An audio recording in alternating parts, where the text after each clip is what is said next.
Good afternoon, dear Stitchers. It's Judy with JBW Designs, and welcome back to my Flosstube channel.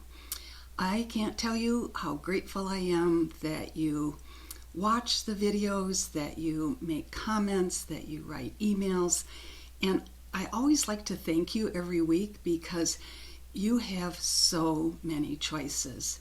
And I know this because I'm also an avid Flosstube watcher. So, each night I try to think, all right, who am I going to watch tonight? And as you know, there are hundreds of choices.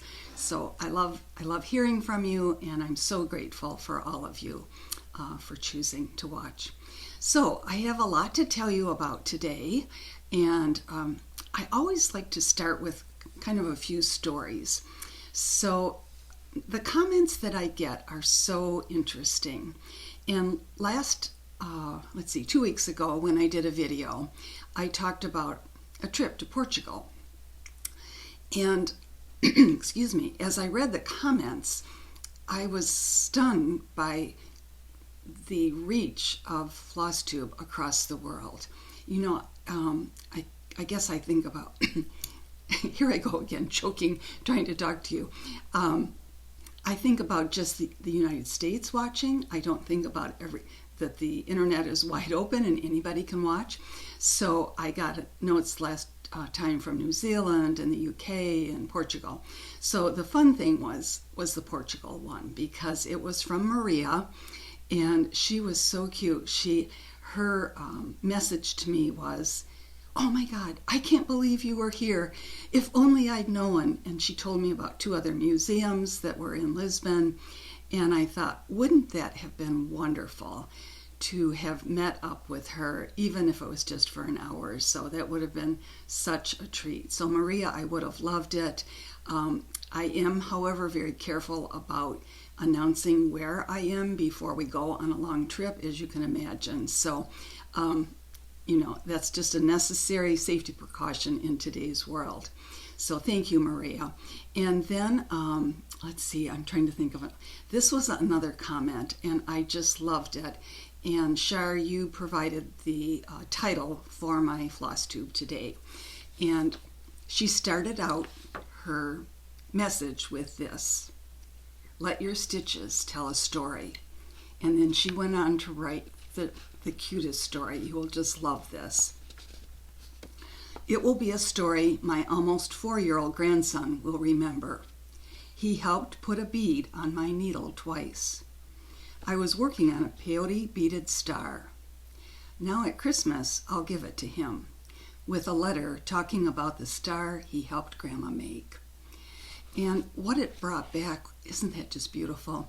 It brought back memories of myself stitching with my grandchildren when they were little, and they'd snuggle up next to you and they'd watch while you were stitching, and they'd want to help, and I'd let them hold the needle and show them how to put it through a hole. I taught them all in one fashion or another how to stitch.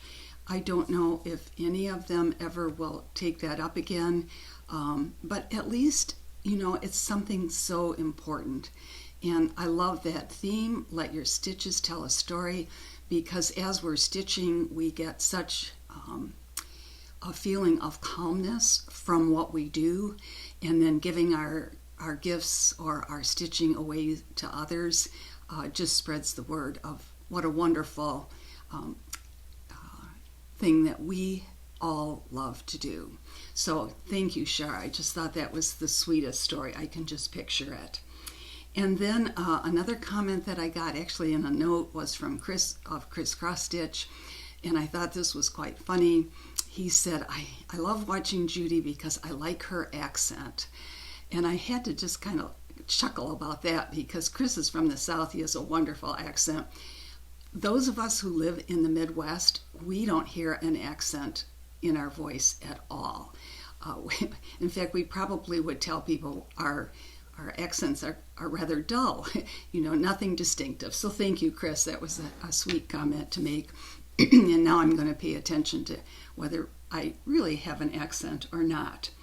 And then the last comment that I wanted to tell you about, that came in an email, is that in the last video I asked my viewers, you all, that if you saw any of my designs talked about in a Flosstube video, to let me know. And I did have several people that wrote back, including a friend of mine from Florida, BJ, who I stitched with when we're down there for a while. And she wrote and said, you should watch. And she told me the time date, or not the time date, but the time that this mention occurred.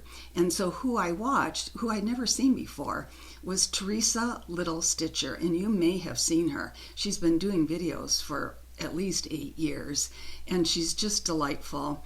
I don't know how she found me, but now I'm having fun going back and looking at some of her videos. She has a very interesting history of how she started stitching. It was really quite remarkable. So if you get a chance, check her out. So those were my mentions of comments that occurred.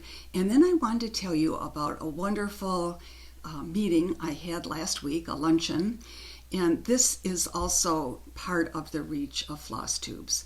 So it's probably a couple months ago that one of our viewers, Catherine, who lives in California, sent me the most beautiful project bag. And I showed it to you quite a while ago. I've forgotten which episode it was in. But it was French General fabrics in blues. It was just exquisite. And I was so touched by her gift because, you know, we've never met before, and she's sending this lovely thing that she's created to a complete stranger. So we have started kind of a pen pal correspondence, which I do with a number of people, which is so much fun. And she mentioned a couple weeks ago, 6-8 weeks ago, that she comes to Chicago, where her sister lives, for a couple weeks in the fall.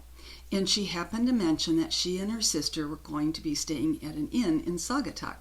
Well, Saugatuck is a darling little town that's only about an hour from where we are in Kalamazoo. And I wrote back and I said, oh, do you think we could meet for lunch? So I did last week, and it was funny because I walked into the restaurant and there were 2 stories, and I kind of knew she'd sent me a picture, so I knew what she looked like. And I looked around and I thought, oh, I don't see her. And the maitre d' came up and he said, are you Judy? And I said, yes. And I said, well, I'm meeting some people that I've never met before. Oh, he said they're upstairs. So it was wonderful. Catherine and her sister Clara were just delightful. We talked for a couple of hours. We're already talking about how can we meet next year when Catherine comes back. So, you know, when you meet another stitcher, who, even if you've never met before, you know that you have so much in common. And that's absolutely true. So if I could meet all you in person, I know I would have as much fun as I did with Catherine. So a couple things I want to mention right away before I get into showing you projects today. First of all, and I've told you about this before, I have a Friends of JBW Designs Facebook page. Many of you are probably members, but I've been having more and more problems lately with spam, with people who are joining and have nothing to do with cross stitch, and then they make a comment on the Friends page, and it is completely random, nothing to do with what we love, which is, one of the things I try to do right away is remove them, report them, etc. And I don't want you to be annoyed by reading these comments that are so, not at all what we want to read. But I guess what I'm asking for is your help. So if you see a comment that you know is not, what we are part of, please report them. I try to delete them, but sometimes I don't see them as quickly as you might. So I appreciate your help with that, because it is getting to be a problem. And I think, I'm going to show you some.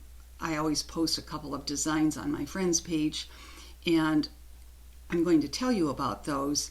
But if you are not on my friends page and want to join, you just have to go, and I'm going to ask you to answer a couple of questions. I used to let everyone in no matter what. I thought, oh, they want to see what we're all doing, but now I'm realizing that's not the case. So unless you tell me how you found me, how you're aware of my designs, then I think I'm going to have to be more careful with that, and I'm sure you understand that. So the designs that appeared in my last contest have actually generated a tremendous number of comments. So it's going to take me a while to tabulate them all to figure out which design was the favorite, which is just kind of a fun thing to do. No purpose really except to show you a couple things and have you tell me which is your favorite. So when I did this contest, I said, I love reindeer. In my Christmas designs, I use them all the time. So I showed 3 designs with reindeer. And this was one, which I've shown you before, the Nordic Reindeer.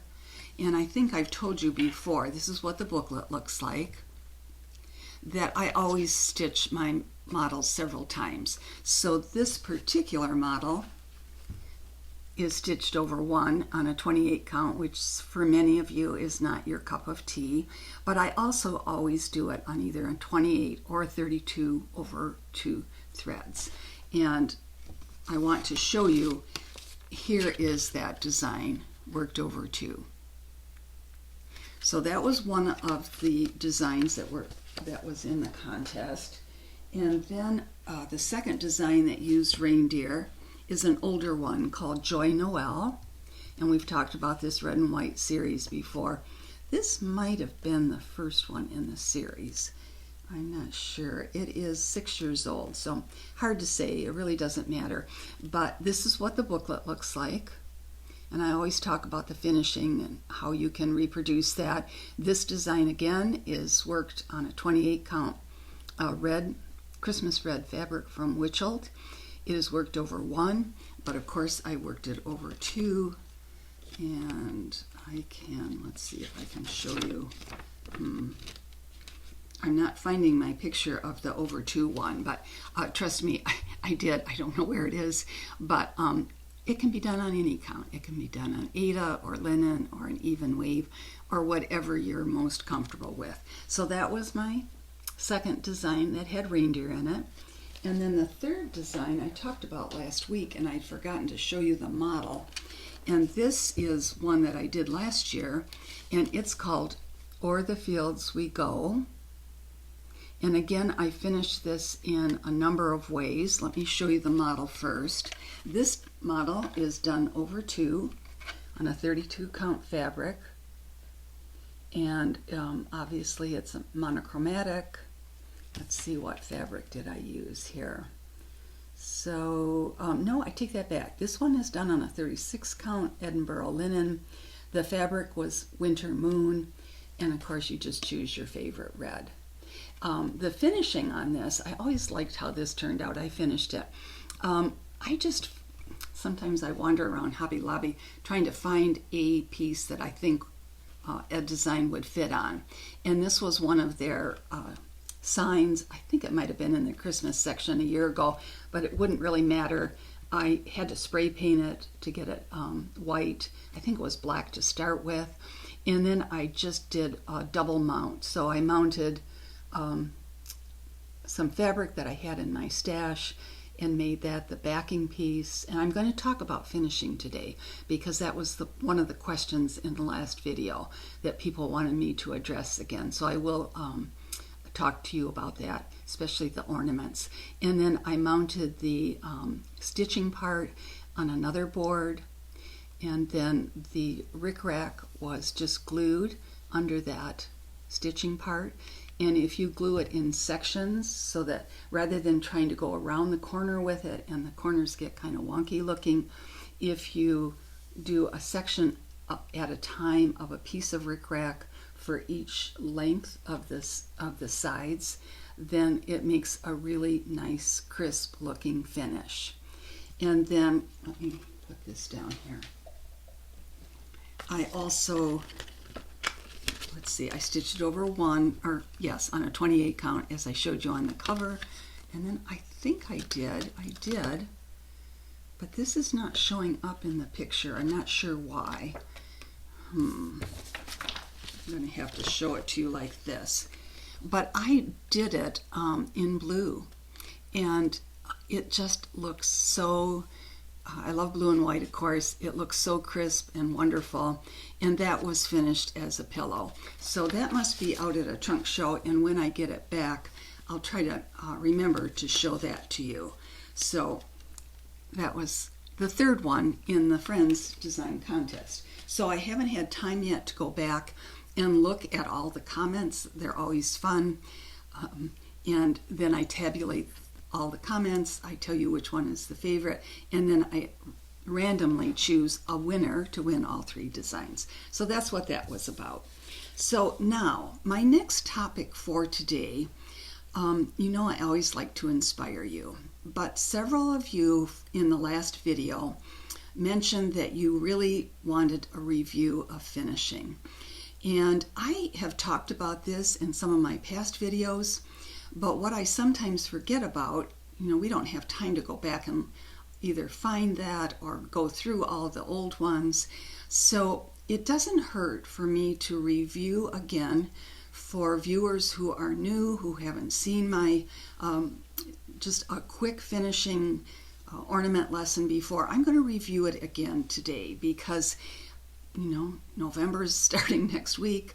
You're probably starting to think, how am I going to finish some of these projects that I have? So what I did is I pulled out, I have tons, ornaments, other pieces that I finished, and I'm just going to kind of walk you through.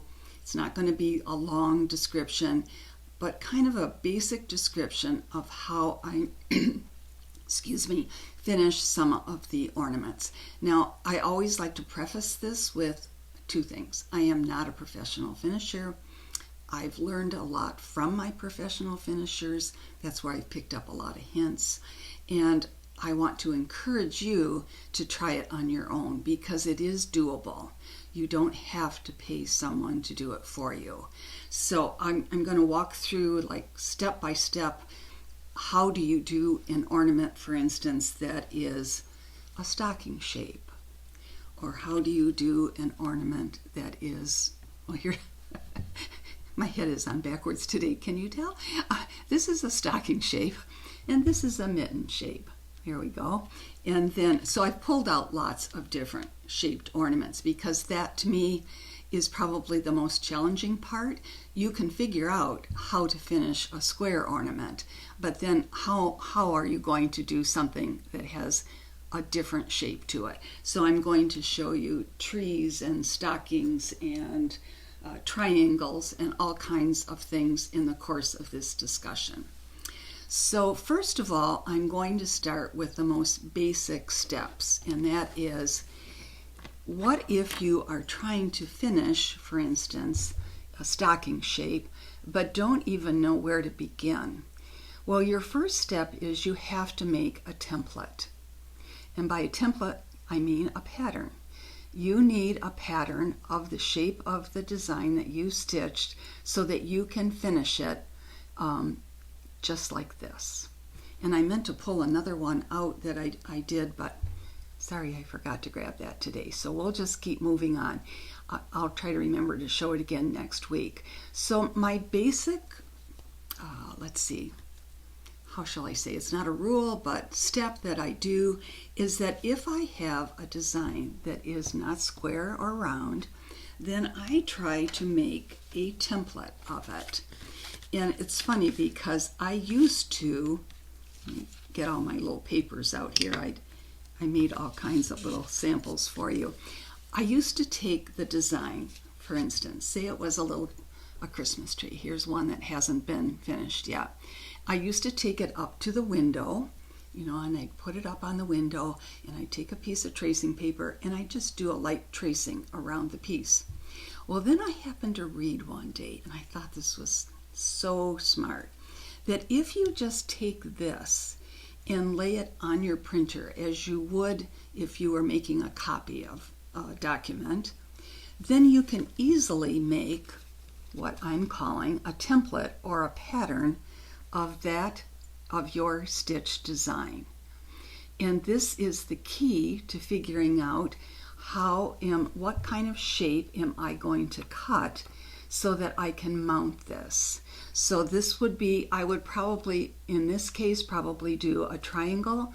It's very hard when if you try to get too much detail in here.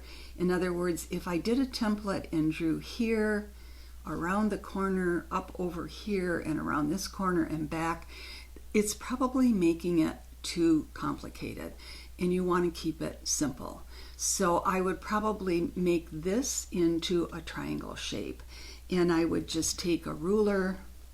I don't have a ruler right here to show you, but I would just lay it alongside the edge and hand draw with a pencil a shape to go around this little tree. All right, here's another one that I did. Let me grab this. Here's another tree, different size tree, it's going to be a different triangle. This happens to already be mounted on a mounting board, but I had this in my stash of samples to show you. So pretend that this is just your flat stitched piece. You're going to lay it on your printer, you're going to make a copy of it, and then that's going to allow you to create a specialized template for each ornament that you're trying to finish. So here's another example of a design that I'm going to show you what book these come from in a minute. This was a tag called the French Country tag. Let's see.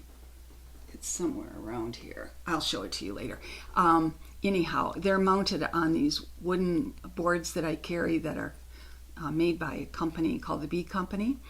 And so once again, I would lay down my stitched piece, I'd make a copy of it, and then that would show me how to make a template to mount on this wooden board. And then the other shape, so you can do that with any shape, no matter what it is. When I'm working on a round design, so this comes from the 12 Days of Christmas set of booklets, rather than doing a template of this, I prefer to measure the width of my stitched piece. So let's pretend that this was 3 inches, and then I have to grab some paper here. No, where is my paper? I thought I was so organized. All right, ladies and gentlemen. Here it is. It's too close. So what do I use to mount my stitched pieces on? I use something called comic board. And I know that's going to sound strange, but this idea was given to me by one of my professional finishers. The beauty of comic board is that you can cut it with scissors. So if you're using mat board, which is a heavier, thicker mounting piece, you have to really use an X-Acto knife to cut that out. But the beauty of doing it with scissors is that then you're not worrying about sometimes cutting shapes with an X-Acto knife is really tricky. So back to round shapes. So if I'm finishing something that is round, I measure the width of the piece and say it's 3 inches. And then, actually, I know this probably sounds simple, but I usually draw a little 3-inch square. I find the center of that square, and then I use my compass to draw a circle. So you're going to put your compass from that center point to the outside edge, and it's like being in, let's see, what class would have that been? Algebra or something, where we had to use compasses to draw circles, and it works perfectly. So then you can cut that circle shape out of your cardboard. All right, now where do you get comic board? You can buy it online on Amazon. It comes in packages of 50, which I know sounds enormous if you're only doing a few. I would suggest, buy some and share it with a few friends. I actually go through quite a bit of this. Sometimes I use it just for when I'm packing orders to give a little more heft to the package, but it is just great. So after I had drawn my template, then I would trace that, let's pretend that this is the template, onto my board, and I just, make an outline with a pencil, and then I cut that out. So that is the basis of my ornaments that I'm going to show you today. Now, another little step here. So before you mount your stitched piece on your board, I like to put a little batting or a little bit. The other thing I've found that it works really well is this, it's felt that has a sticky back to it. Now you could use regular felt and glue it down, but what I like about this is you're able to cut out, again using your template. I then peel off the sticky back of the felt, and you can do a couple of layers of this under your design to give it a little bit of heft to it so it looks a little better. So that would be the next step, is that I would put a little batting, a little felt on top of this board, and then I'm going to, this has been well used, so it probably has fingerprints on it. I'm going to make sure that when I cut out my fabric with my stitch piece, that I have enough of a margin that I can fold it to the back of my board. You don't want to be skimpy with that, because linen or any of your cross-stitch fabrics can fray. So I'd rather have you have too much of a margin, 3/8 to 1/2 inch, than not have enough. Because there are times when we're gluing this on that we might have to kind of position it so that there's enough space on all sides. So now, what about the gluing? What do I use for that? So I have 2 hints for you for that. So I either use a fabric glue that you can buy at any of the Joann's, Hobby Lobby, etc. stores. This is by Aleene's. It's called No Sew. There are a number of fabric glues on the market. I have good luck with this one. So when you're gluing, I'm going to suggest to you that you are very careful with the amount of glue that you put on the back. I don't usually put the glue on the fabric. I usually put it on the board, and then I'm going to, with something like this, a triangle, I'm going to miter the corners first, and then I'm going to fold the edges in. And you're going to have to hold it in place so that it stays in place. The reason I want you to be careful with the glue and not put too much on is that you're going to need to also cut out a second piece of your board, and you're going to be covering it with your backing fabric. So you're going to be sandwiching your front of your design and the back, which you've done the same thing now. You've covered your board with the backing fabric. You're going to want to sandwich those together. Now you can glue those 2 pieces together, but I have found that if I glue them together and there's too much glue along the edges, then sometimes it's very hard to put the trim around the edges. The glue doesn't want a needle to go through it. You know how that gets, it's too thick. So that's why I ask you, or suggest to you that you be very careful with the amount of glue you use, because I actually like to hand sew my backing to my front stitch design. So I hope this is all making some sense to you. What do I want to tell you next? I have another hint for you. Here it is. All right, so there are times with some of the shapes, especially like this one, which I've been showing you, or even with this that has fairly flat, even edges, that you're also able to use a double-faced tape instead of the glue. And again, I get this at Hobby Lobby. It's made by Dritz. It's called double-sided clear adhesive tape. It's 3/8 of an inch wide. And what I like about that is it's a little cleaner and less messy than the glue. So you can cut a piece for each edge and put it on the back of your board, and then just fold your fabric over that double-faced tape. So I like using this. As I say, it's less messy, and I use it actually when I can. So that's just another little hint for you. So I'm going to show you, I'm trying to think of my next steps here.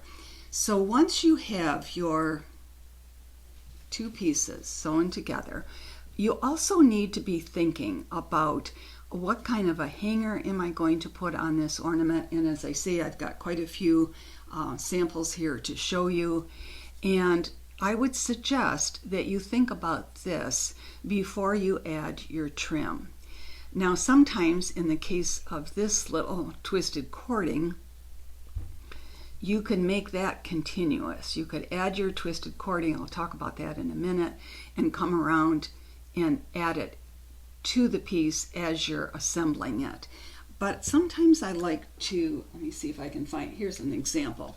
I like to plan ahead with what is the hanger going to be and how is it going to be attached. So in the case of this ornament, again, you would make just a triangular template, backing fabric, your front design. But while I'm stitching the back to the front, I would take this and insert it between those two pieces. So you're sandwiching your hanging cord between your two pieces.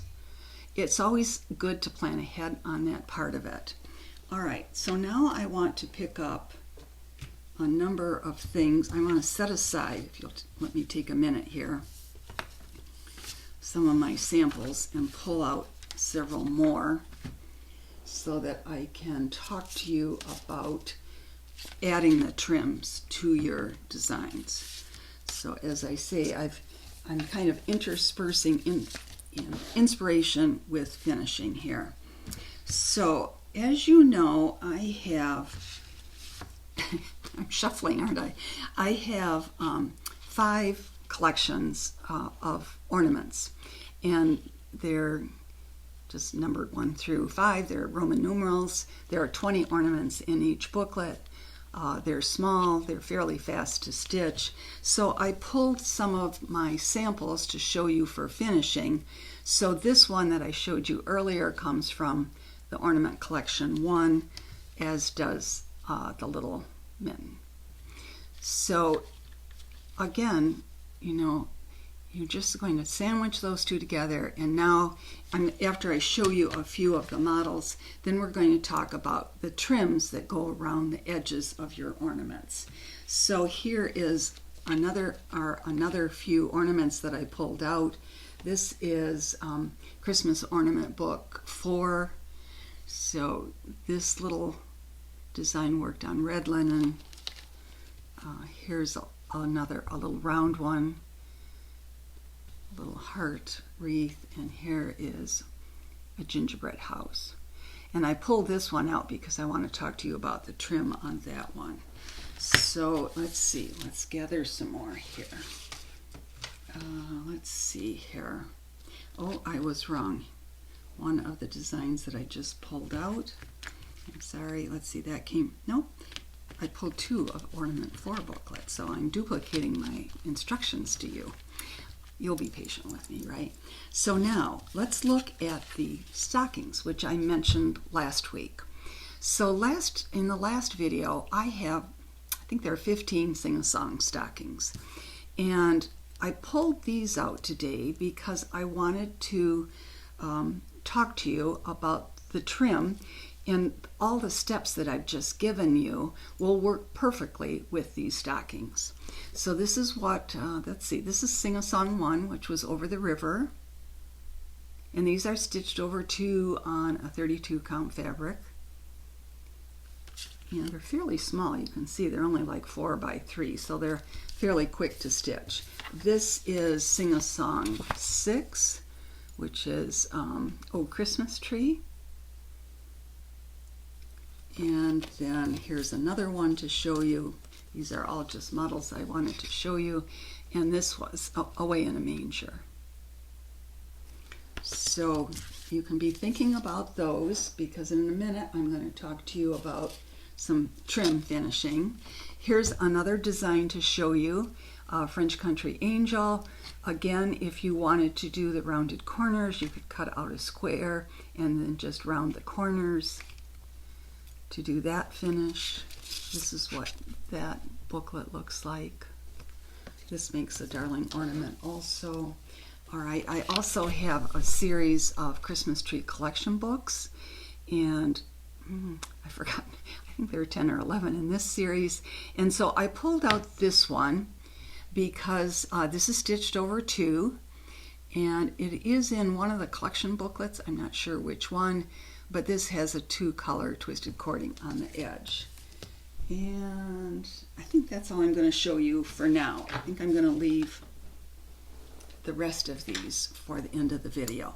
So now your last question to ask yourself is, what kind of a trim am I going to add to my ornaments? And you have many, many choices.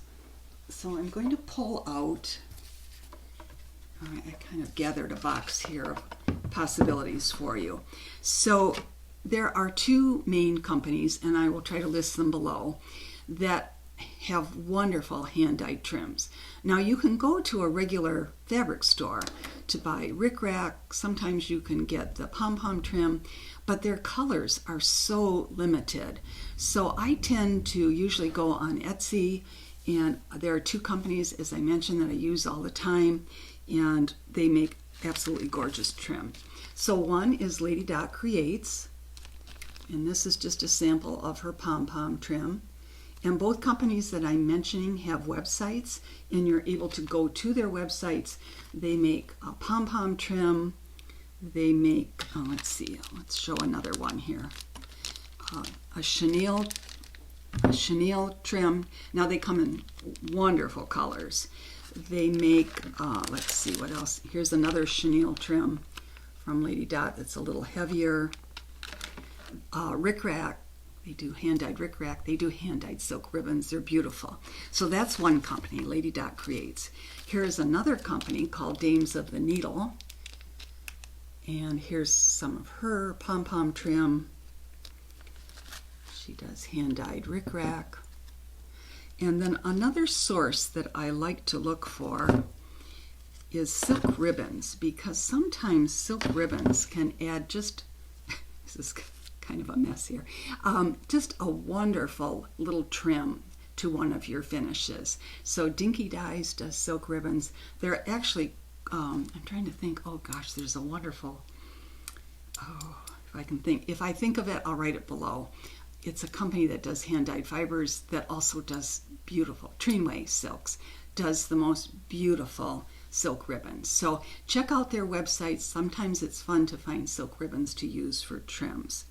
So I'm going to pull out one other thing here, and this is another option for trims. And that is to make the cording, the twisted cording trims that you can see on this ornament. I've got a lot of toing and froing, don't I? I use a little drill from Kreinik, and it is just a great tool. You can find videos online on how to make twisted cording. Vanna Pfeiffer shows a video, but it makes the most perfect twisted cording. And why would I choose to use this? Well, for one thing, you can customize the color of your trim to the design that you're trying to finish. So you can make trims, and usually I use floss. You can use metallics. You can combine and make several, like a candy cane kind of a floss. Here's red and green. Here's a candy cane floss using Kreinik, and just a red floss, so it's gold and red. But there's kind of a formula for how much floss you need to twist, and it just works like a charm. You have to practice to become good at it. I like my cording nice and tightly twisted, and you can either hand sew the cording to the edges of your piece, or you can glue it on. It actually works fine if you glue it on. So that is another tool that I use when I'm doing finishing. So I think I have covered my trims, the finishing, etc. If I have left some things out, I'm counting on you all to come to my rescue, or your rescue, and ask more questions, and I will address them in the next video. So I have a few other designs to show you that also involve finishing. So let's You know, if you could see me setting this all up, it's always a complicated procedure. So here's another design that I have that's called Little Green Sleds. I think I showed the red sleds last time. And this is another design where you're going to need a template to do the finishing. So these are not hard to do, but once again, how are you going to get this shape? Well, in the case of this, you could put this right down on your printer to trace that wooden outline. Can you hear my husband in the background? He's blowing leaves. I wish you could have seen our colors this week in Michigan. They were absolutely glorious. So we have a lot of leaves to take care of. So you could, as I say, put this down on the printer and make a copy of it. Or in the case of this, you can actually lay this down on a piece of paper and just trace this shape that has a curve at the top and the bottom. So the sleds, as I mentioned before, come in a couple sizes. The over 2 designs, I think this is about a 5-inch sled, and I'd say the over 1 is about a 3-inch sled. So again, you would follow all the steps that I talked to you about. This time you don't need a backing. You're going to mount your finished design on your comic board with a little batting. Then you could glue that right to the top of the sled, and then I just put a little bit of cording around the edges to finish off the edges of the sled designs. So here is another finish, also using the same steps that I've talked to you about before with the ornaments. So this is a design called Peace on Earth. And this is just a hanging piece. It's kind of a little large for an ornament, but certainly it could hang on a cupboard door or something like that. This design, the booklet looks like this. I also have it finished as an easel, you can see, but I've also finished it as a flat. So I wanted to talk to you about this because all the steps for assembling this are the same as the ornaments I showed you before. So you would mount your finished piece on your cardboard with batting, you'd cut your rickrack, then you'd cut your another triangle for your back and cover that with fabric. And I think I put the ribbon in between those 2 layers. There's really no cording on this. And I want to talk to you also. Oh, check out my friend's page. Somebody today posted a couple ornaments she finished, and they are just adorable. She added charms, she added bells, you can add buttons. Think about all the different little additions that you could make to your finishes to make them look just charming. So this is Peace on Earth. So that's another finish idea for you. And let's see, I think I only have a couple left, and then we will kind of wrap things up. So this design that I'm going to show you, I kind of hinted at earlier. There are actually 2 books in this series. So I called these, I don't have the models for these here, they're out at a trunk show, French Christmas tags. There's French Christmas tags that has these 3 designs in it, and they're fairly quick to stitch. And there's also French Christmas tags too. And again, this is what I talked to you about before when I showed you the mounting using these boards. You would make a template of this, you would just glue it to the board, and once again, you could put pom-pom trim, you could put rickrack trim, or cording around the edges of that. So those are the booklets that go with. That's one of the designs in the booklet. Here is another design in that booklet. They really make sweet ornaments. And then I also, let's see, get this cleaned up here for you. I also took the little dove and made it into a scissor fob. Same thing, make a circle, use a 2-colored cording. So that's another finishing idea. Where is it? Here it is. Remember when I was talking earlier, I might have forgotten this, but then I just remembered, that I talked to you about rickrack. So if you use a tiny rickrack with those 2 boards together, you could glue that tiny rickrack just around the edges of one of your designs. So that makes a really sweet edging also. All right, and moving along, I have one more thing to show you, and then I'll finish up for today. I have to take a friend to the doctor appointment today, so I'm trying to keep moving right along here. So this is a design that is one of my round designs that is called Christmas in the Round. And I was able to find this plaque at Hobby Lobby a few years ago, and I've often mentioned they bring things back. So you might, if it's something you wanted to do, but this finish is exactly like the others I have mentioned. So you're going to mount it on your cardboard, you're going to put batting in, and then you're just going to glue it to whatever your base is. And it could be finished without doing that and just finished as an ornament with a hanger at the top. So that is what this design looks like. That was stitched on an antique white 32 count linen. And I have finished this, I think I had a couple. This is the one. So these are still available at Hobby Lobby. I always check it out every year. They have this one, which was kind of a metal composite, but they also carry a wooden joy, and that O in the center of those are perfect for finishing the Christmas in the Round. And I also found another one. I stitched it over one and mounted on one of the wooden snowflakes that are still available. So that's another finishing idea for you. All right, let's check out my notes and see what I need to cover. I feel like I'm rushing. I hope you didn't feel rushed, but I don't want you to be nervous about what I'm showing to you.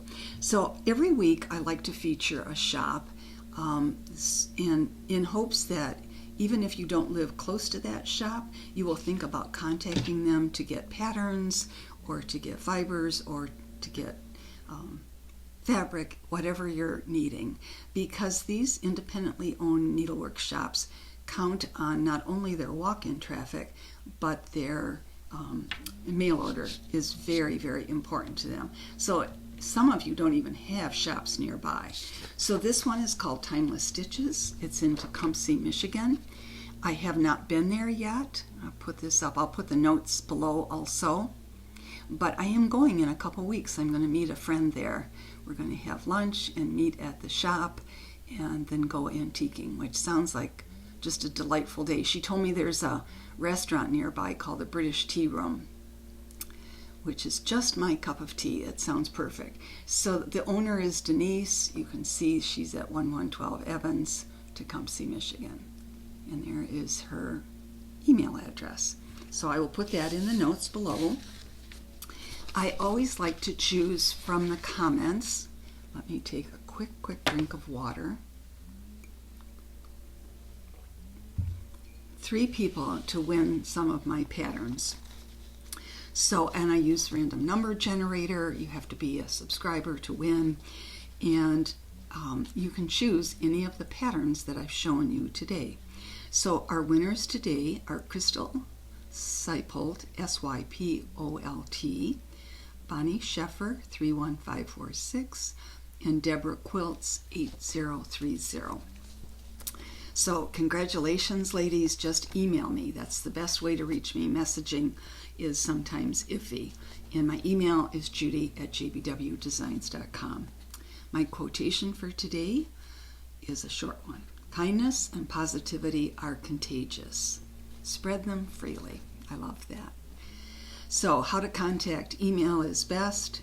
My Facebook page, I love when you post pictures of your finishes. I have an Instagram account, judy.whitman, and I have a website, and my older patterns are on the website for sale under the heading shop. So you can always order older ones, but I prefer the newer patterns be ordered from my shops.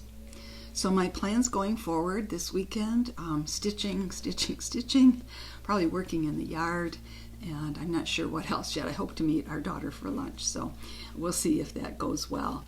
I have question for you all, and I'm not sure where this will go, but I am in need of some IT help, and I need to have somebody who is in the industry. I kind of hate to say right here exactly what I need, but it involves a couple things. Newsletters, my website needs to be redone, and then charting.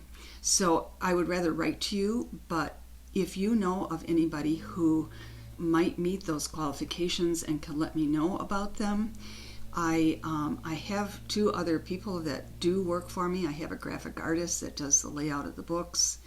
And she does the photography, and I have a printer.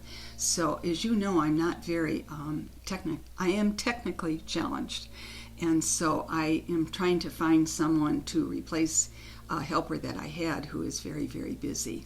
So if you know of anyone, just give me a holler, send me an email. So thank you so much. I always appreciate you all, and I will see you hopefully in 2 weeks if all goes well. Bye. Have a good weekend.